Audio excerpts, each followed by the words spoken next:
人の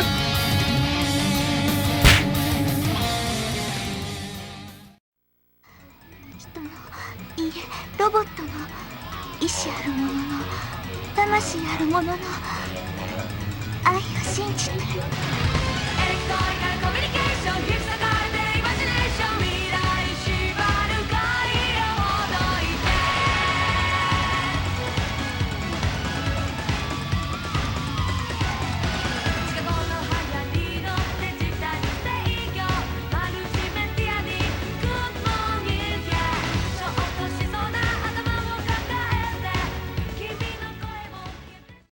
Hey everybody, welcome back.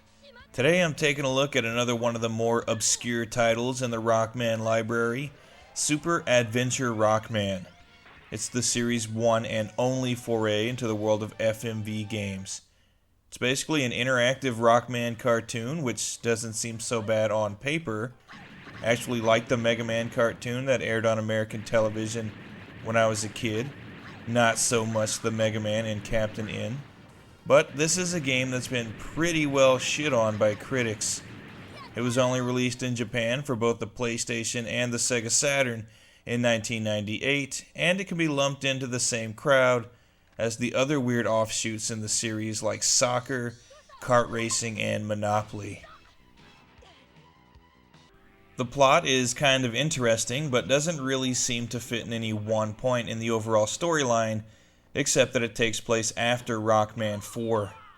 Dr. Wily finds and activates an ancient alien supercomputer called Ra Moon in some ruins in the Amazon.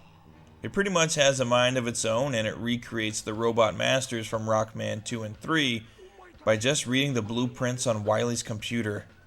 Ra Moon's activation also spreads some kind of virus that affects all of the electronics and machinery in the world, up to and including robots. Roll is affected by the virus and basically put on life support by Dr. Light, who then immunizes all of the other robots in his care. Rockman, along with Rush, Beat, and the 6 original robot masters, all head to the Amazon ruins to stop Wily and save the world. As a short cartoon, anime, whatever, this is actually pretty good. I could see myself watching this if it was a short series. In fact, the game is split up into 3 discs, and each one contains a separate episode. It's cool getting to watch a decent Rockman cartoon with all of the classic characters, though I have to admit this game does get kind of dark sometimes. For instance, you wouldn't think Quickman jumping in front of a Shoreviewken to save Rock and then dying shortly thereafter would be all that sad, but it really is. On top of that, if you fail at your mission and get a game over, you are treated to one of the most sad and depressing endings to a video game ever.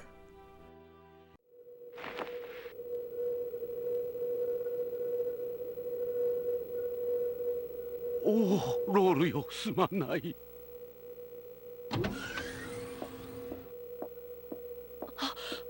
博士。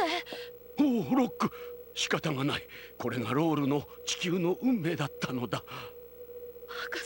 おお、おお。ついに邪魔者は敗北した。これで地球は本当にわしのものとなったのじゃ。おお、ラモンよ。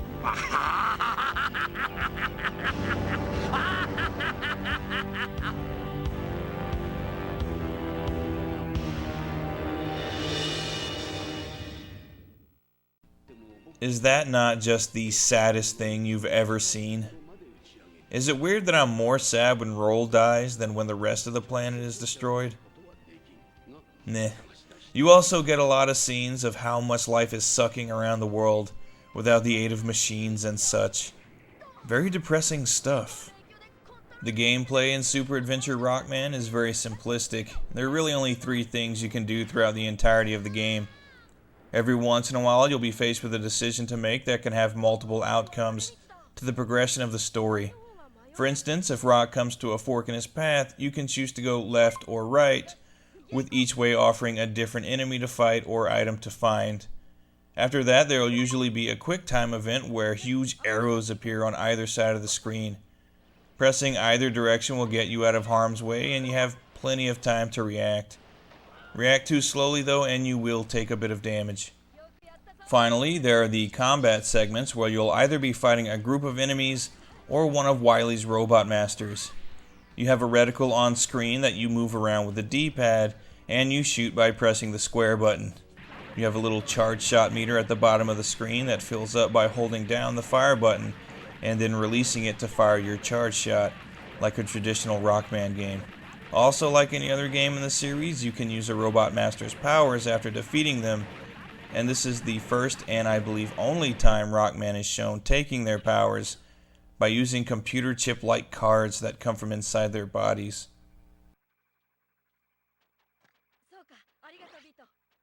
These segments are pretty easy for the most part until you get to episode 3, where the difficulty ramps up a bit. You not only have to hit your enemies, but also shoot any projectiles coming at you before they can hit you.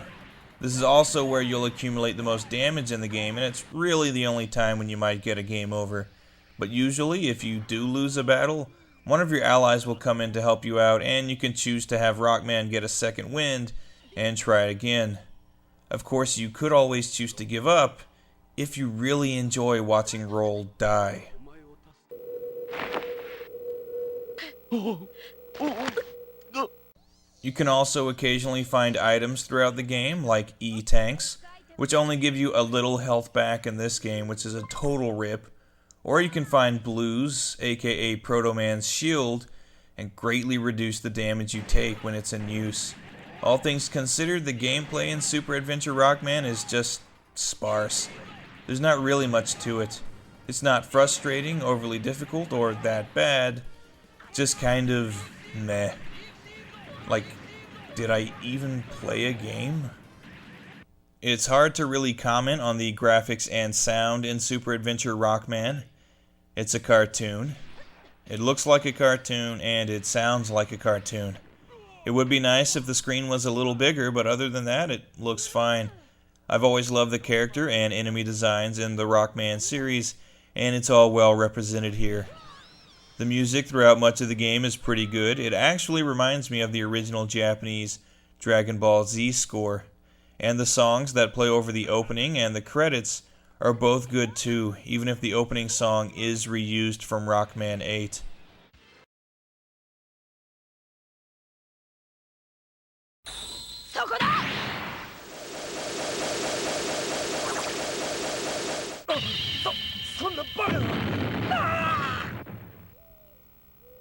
So really, this isn't much of a game, but it's a pretty awesome cartoon. I was really motivated to keep playing just because I really wanted to see what would happen next. This is one of those games that hardcore Mega Man fans will probably want in their collection, no matter what. But for everybody else, I say just play some classic Mega Man games. And if you really want to see what all happens in Super Adventure Rockman, just watch a Let's Play on YouTube.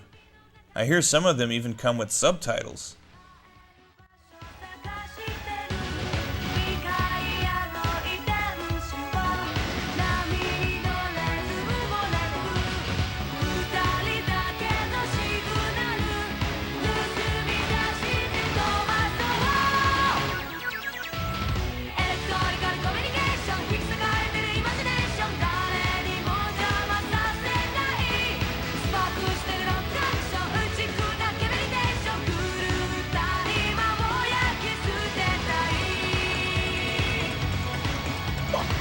Rockman!